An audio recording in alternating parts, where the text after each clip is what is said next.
Yung pagbayad sa violation ng NCAP, mapapadali na raw ayon ho yan sa DI-City. Alamin natin kung paano yan kay Brigada Nika Baer, i-brigada mo. Brigada Live Report.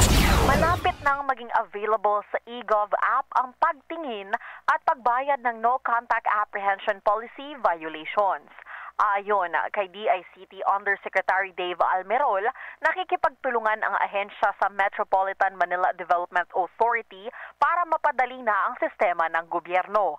Sinabi ni Almerol na ang magiging sistema ay ipapadala ang mga notice sa pamamagitan ng naturang online application. Nakapaloob na rito ang penalties, violations at kasama na rito ang recordings ng kanilang paglabag.